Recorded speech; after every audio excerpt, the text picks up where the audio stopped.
if somebody comes in. If somebody comes in, then we'll just reflect that on the meeting minutes. So item 1 is, we've called the meeting to order. Item 2, Mr. Moyer, will you please call roll? All right. Diane Parker, Here. Jesse Maurer, Here. Sharon Raleigh, She's here. Chris Williams. Here. Veronica Cordova, Here. Antoinette Zofsky, Here. and Dana Bowen for Javier Sanchez. Yes, sir. Got Okay. Item 2 is approval of the minutes for September 5th, 2024. They were in your packet for review. Maybe just one little minor change. I'm sure it's a inserted by spell check or something, but it's not tort claims. Oh. Hmm. Who's that one? I didn't even catch that. Claims and risk management.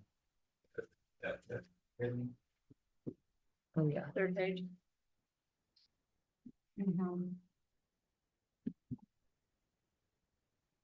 aside from that, I'm going to accept the minutes as submitted. We have a motion.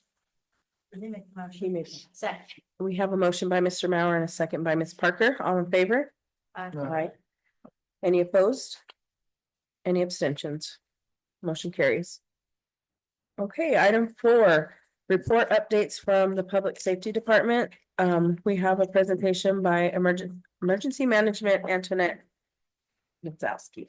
Did I say it right? I don't even know how to say my last name Okay. correctly. I usually just forget. I always fidget whenever I have to say your last name. That's fine. It's Brzezowski. That's at least how I Brzezowski, pronounce it. okay. I'm sure that's even included. But thank you for letting me present. What we have here, we're just gonna have mostly a wrap up of what we have heard last year compared to the year before, so you can see just the differences in rates. We'll start with emergency management. Next slide. The main thing on emergency management that I was working on during the last year and what's going to be coming up for this first half of this year is going to be the hazard mitigation project. We were able to finally get our grant. We processed at the beginning of last year. We hired a contractor. That contractor is assisting us in making this grant, this project. This plan will last 4 years once it's complete. And after that, we just need to do updates on the plan. But right now, we're creating a brand new plan from the ground up. We're currently on schedule. Right now, we are on our risk and vulnerability section. That is first next meeting is going to be in February 6th, and that should be completed shortly after that. Then you'll see the completion dates of the estimates of the other ones. We got March 2025 for the mitigation strategy development. The mitigation plan will be that's going to be the actual draft on July. In July, we'll hope to have that submitted to the state. Now, once it gets submitted to the state, it's going to bounce back and forth between what they want and updated and how us fixing it. But we expect the whole project to be completed by the last quarter of this year. The project, the grant cycle on that one is actually up until June 2026. So we're well within our time frame on that. We did have to do a small adjustment. We extended the original timeline an extra couple months simply because of hiring the contractor to go a bit longer than we wanted. But right now, we're right on schedule. We don't expect any delays right now. And please take our survey. This survey, as much information as we get, we'll be able to create a better plan for the community. And this is a city and county combination project. So we are working with Roosevelt County to get this project done, and it will cover City of Portales and Roosevelt County and all of the jurisdictions we're in. Next slide. This is just a little highlight of what some of our things we had last year. We had that top left is going to be the Roosevelt County Electric Co-op. They were giving an arcing demo that happened in May. They like to do this arcing demo as often as they can. They're actually really good at it. They show it's the dangers of handling electricity incorrectly. And whenever they do that, they always invite city employees. So you get street departments, You get fire, police involved in those, and they just show what the dangers are if you incorrectly handle those. Bottom left is one of our many house fires. We've had, I do assist with the fire department, and we had an increasing amount of abandoned house fires last year. And that's just one of them. And of course, the Peanut Valley, the peanut factory fire, which happened in April, which we all know about that one. Next slide. Okay, then we'll move into risk management. Risk management, as always, we got our tort claims, city claims, and workers' comp. Next slide. And this one here is just gonna be our tort claims. We got the light colored one is gonna be for 2023, the darker one is gonna be 2024. And we got, since the slide was made, I made this slide a couple weeks ago, but since that, we've actually, it's no longer 19, 18, it's actually, we're at 20 claims. And that's just to be for last year. We had 2 new claims that came in compared to 18 claims the year before. Now, the current claims from last year, 5 of them were denied as being irrelevant or inaccurate. And we'll see how these other ones are gonna come through. Next slide. And this is just an idea of what our short claims look like. Little variety of them. We had they called it a tree. I actually think it's just a very large overgrown bush from an alleyway fell over onto someone's property. It was really hard to determine whether or not this was city property or theirs, and it's leaning towards city. Very minor claim. And then of course a motor vehicle accident was caused by city employees and a dumpster incident. All of these claims have been processed and they processed by insurance and they're finalized. Okay, next slide. Okay, our city claims. Since the creation of this, it says 8 claims. We actually had 2 claims that came through since the creation of this PowerPoint. So we actually have 10 claims total for last year and 9 claims the year before. We also had potential claims up there. It says 11 potential claims.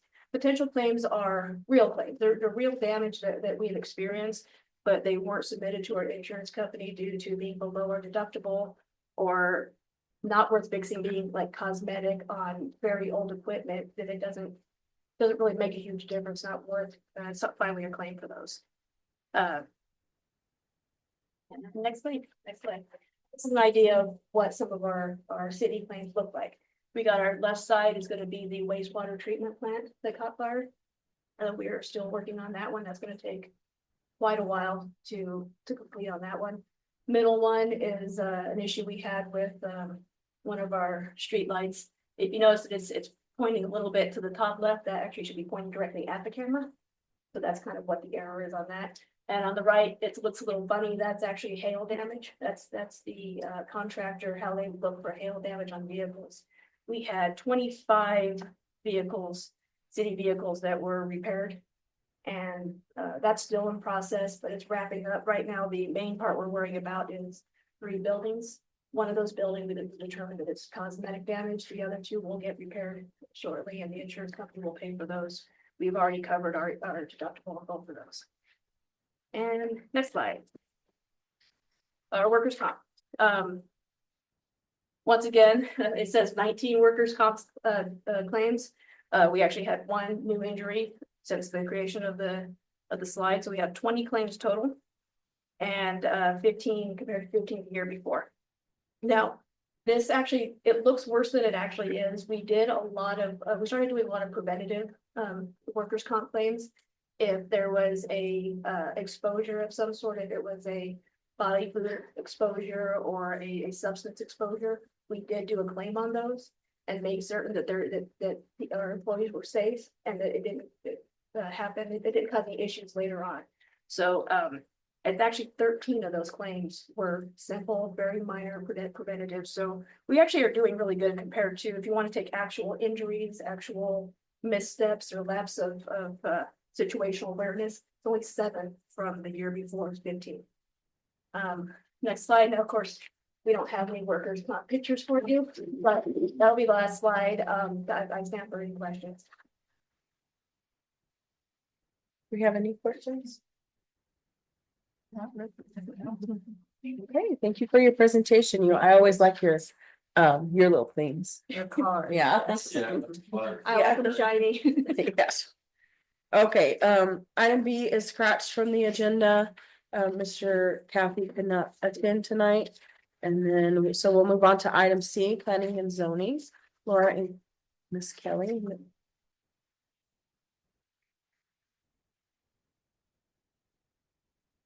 Thank you. So I was hoping to bring this potential ordinance to you guys first and then to Public Works.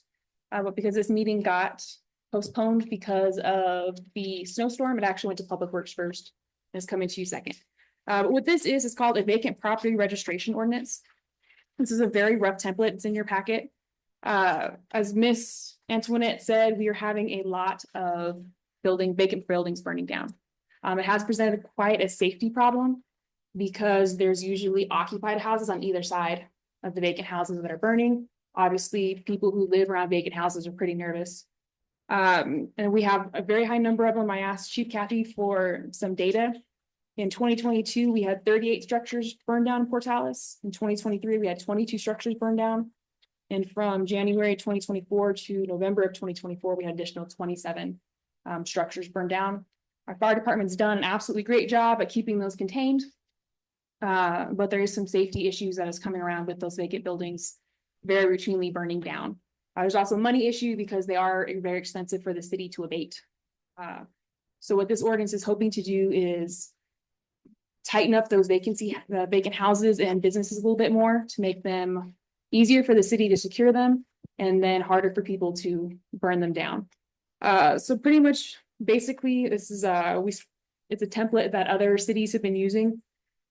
You've got your evidence of vacancy, which is what we look for in vacant houses, which is broken windows, unsecured buildings, poorly maintained yards, that kind of stuff. It puts them on a registry. The registry fee is yearly. It can be $300, whatever set. And then when they join that registry, it allows the city to do the general maintenance of the properties without having to go through our cleanup process, which is a lot longer. Sometimes it takes 3 to 6 months for us to do it. It also allows us to board up vacant properties without having to, again, go through the courts to go on the properties. We can, and this says that the police will come through, they'll clear the building out to make sure it is vacant when we board it up for the employee safety as they board, and of course, anyone's safety who gets possibly boarded up inside. So that's pretty much all it is. Mr. Moyer said at Greater Public Works, we are in no way looking to just do liens and take people's properties. We're looking to make it a bit safer. And unfortunately, these vacant houses burning is a huge problem. I said we've had 87 in the last 3 years. The city has the funds to clean up about 3 a year. So the next, I don't even want to do math, but for our next 20 years are booked just on our current ones. We brought it to Public Works. It was well received. They were very supportive of it. They wanted it to have a little bit more teeth and some small cosmetic of should plywood be allowed and should it not. But I really, since you are the safety board, wanted to see if this was something maybe you guys would like to see in Portales. It would be code enforcement that would be going through and tagging obviously vacant houses to be on this, and commercial. I'd be commercial and residential. If you have any questions, I'd be happy to answer them. But we're looking for suggestions and what you'd like to see, don't like to see. Pretty much a good direction for me to get this ordinance tailored for us, if you guys even want the ordinance. Questions? I'd just like to comment on it. So a little while back, I mentioned this to Kelly and said, I think we need to try to do something. And I was late to the game. She was already in the process of getting this done. And I think she did an amazing job with it. I think it's going to definitely help us to try and alleviate the problem we have with the squatters going in. Help us hopefully get ahead of the curve to where we're not getting them on the code enforcement end at the backside where we're bringing them to council for abatements and everything else. So hopefully we can kind of keep these abandoned vacant properties from becoming dilapidated by getting something going before they get to that point. I think just a comment too, and I think we've discussed this before, just when does it, because it's already been. What I'm trying to say is, so with this ordinance. If we focus in on a certain property, it's already been vacant. Weeds overgrown for quite some time. So it's not like we're gonna jump on, oh, wait, there's a broken window on this house, let's start doing something. So do you know what I'm saying? So Yes. it's like almost way overdue, and I'm very I really, really like this by being almost like proactive rather than just waiting until something happens and then we jump on it. And so we're trying to get it on the front side, and I appreciate that because that's exactly what we need to do. We want to start letting people know, whether they live here or they don't, that this is what's going to be happening. And so they need to make sure that they stay in touch with us, or if we send them a letter. Because I think right now it's kind of just really lax, okay, this property's been empty and vacant for such a long time. And now, like you said, squatters are going to start getting into it, and especially with the weather that we've been having and when it gets cold. I mean, and I think this happens everywhere, but this is something that is such a positive for our community, that we do the proactive act rather than the reactive. So I would really like to, that I'm behind all of this, that we do this, that we stay on top of it and really work at it. So thank you so much, because it's something that we've definitely needed. And then on the proactive, I forgot to mention economic development was the one who helped us with this template. Because it does make it a little less appealing just to own vacant properties. In Portales, it makes it a little more appealing to go ahead and sell them to someone who's going to use them. So it's also supposed to help a little bit with your economic development to get people living in these vacant houses or in these vacant buildings. And, instead of being a ghost town, it's a living, thriving town. Well, every once in a while you see where somebody's buying older homes or homes that have been vacant and flipping them and going and just one, and hopefully it'll do the domino effect, like, start buying properties and just fixing them up, and then that way they could sell them. But yeah, this is something that's very positive. So thank you very much. That or encourage them to list it, because if I remember right, it's not including ones that are listed with real estate companies, Correct. right? It says if you are Yeah. doing a good faith effort to sell your property, it does not go on the vacant property registry. And obviously, if it's been in a adopted state for 5 years for sale, you're probably not accepting the offers you're getting. It's not considered goodwill. But yeah, if you move, you're in the military, you get shipped out, your house is up for 6 months, as long as it's kept in good condition, it does not have to go on the registry. It's that, and if it's under construction as well. Any houses under construction don't have to be on the registry. So is there a limit to the time they can be under construction? No, if it's something you'd like to put in there, we can, but if they're not under active construction, they're construction, but there's been no crew there for months, then it's not considered under active construction anymore. I'd like to see that added. We can definitely add that. Do you have a time frame you guys would like to see? For construction. like I'd for say a if you haven't done work in 30 days, maybe. and there is an appeal process, so if they say, hey, we have a 30-day delay, but in 4 months, we're gonna be restarting, they can come to planning and zoning and city council to not be put on that registry and to be given that break as well. Yeah, I like that too. Gives them a chance, just in case, Yeah. materials aren't coming in or they can't get stuff in, we know at least they're showing their face. Yeah, and they 100% go around us and appeal to a different board as well. So what's the process at this point then with this? So this, as I said, is just a very basic template that's a combination of everything. I'll take any recommendations you guys have, any recommendation the Public Works Board has. We'll send a finished draft to the lawyer because we haven't sent it to the lawyer yet. It's legal because a lot of people have done it, but I wanted an actual draft before we sent it. As soon as they approve it, Will it come back here? you can, if you guys would like to see the final draft, that can be a recommendation. I'll bring it back here and then I can take it to council. So if you'd like to see the final draft, definitely I'll schedule it for our next. Is there a process that you let the community know, let people know, for people that know that this is coming down the pipe, you know what I'm saying? So it's Usually like- just for us, we just do the regular public hearing when it comes. If there's another idea you guys would like to see. Maybe we could try putting it on the radio I can do that. we can find some other means to also get this word out. Two other questions. Yes, sir. So the first one is, it seems fairly clear how to get on the registry. And I've only found one sentence that talks about how you get off of it. And maybe a little extra.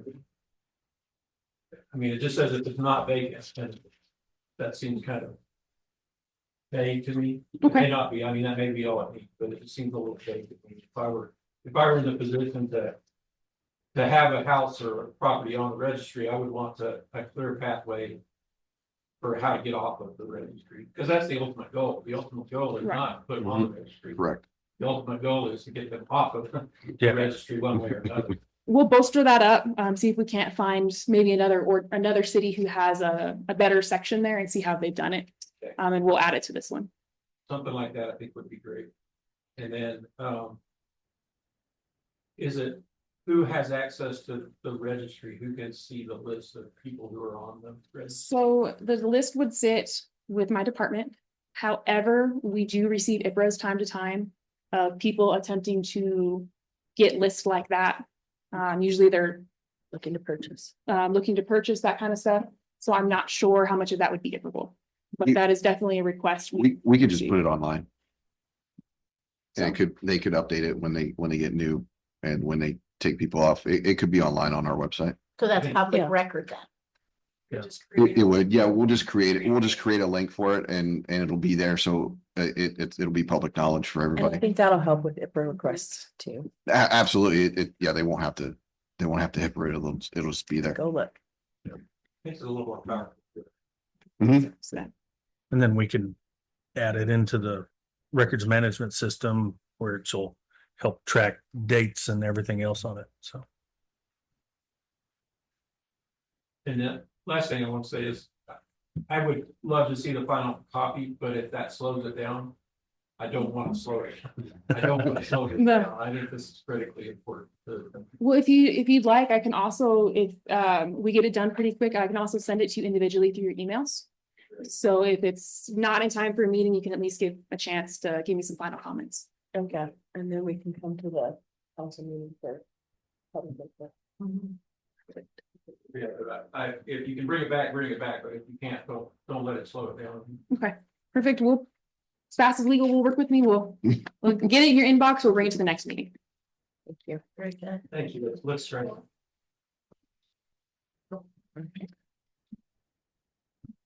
Okay, thank you, Kelly. Okay, item 5 is other business, any matter not known about or which could not have been reasonably foreseen prior to the posting of the agenda. At this time, I'd just like to give anybody the opportunity to speak on behalf of their business or their line of anything that they have. Ms. Rowley, is there anything that you would like to add for any questions you have for us? I don't think so. On the public safety portion of it, we are finishing up our safe schools as well, and we have a few corrections as well. So that's kind of where we are, and we've been working with, Roosevelt County and everyone in the city to get everything done. That's all I have to say. The housing thing, I like that because we've had some issues with some kiddos trying to inhabit those houses to have playtime. So we're trying to support you guys in that with those empty houses too, but I don't have anything other than that. Well, we appreciate you joining our committee and being present, even if it's via Zoom. I know that if that's easier for you, we just appreciate you being on. Yes, thank you for having me. And I'm sorry, I know you're just skipping a step away, but we had meeting till the last minute, so I hopped on here. Thanks for Oh, having no, that's okay. We appreciate you being on. You bet. Mr. Williams? Well, I didn't get much time, but to do a presentation or anything, but just quick updates. We started our annual 100% inventory of our evidence room that we have to do in January of every year. The municipal league has paid for Lexipol. So we are going through 100% of our policies. Most of them are probably going to change. So I've got almost 700 pages of new policies that are probably going to come out for us. But at least they're well prepared, well defended. And if the league's going to do that for us, it's awesome. It's also going to give us if there's any changes to laws and everything else, they'll be available to us after they're reviewed by an attorney and everything else with that company. So that's huge for us. And then hopefully it should be no later than the first, I think it's the 3rd of February. We'll have Keith Bissett at the schools for the city. So, Resource officer, yes, and where will he be housed? We'll just do out the. well, I need to, if Janelle wasn't out today, we were supposed to have a meeting with the sheriff where I was going to try to sit down with them. We've roughly talked about splitting the schools to where the county's officer will take 3 primarily, and then ours will take 3 on the primary. And then, of course, they'll respond to any of the other schools as needed. But just to give them a focus so we can not have them all gathered up at one school all the time. So there'll be So- one from sheriff's department as well.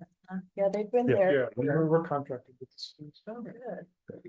That's good. Yeah, the more presence that they have, the better support they'll have from the full community. Yeah, and Keith brings 20+ years of experience to the game, so he's well versed, well knowledged. So And you said his last name is Perset? Bessette, Bessette.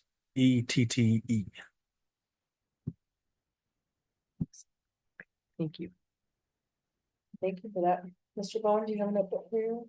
No, I spoke with the sheriff earlier.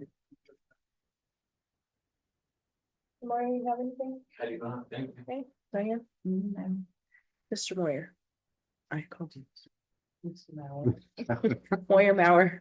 I do not. Okay, well, I appreciate everybody joining, and the last item of business is adjournment, so we are adjourned.